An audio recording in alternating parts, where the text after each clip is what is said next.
दूसरा के भइलू।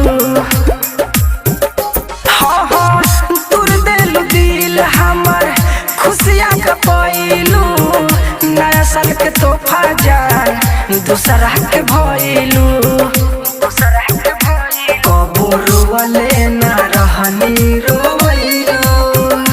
हे दीवाना के इतना सतैलू। जानू तू नया साल में हमारा के भूल गइलू। ए जानू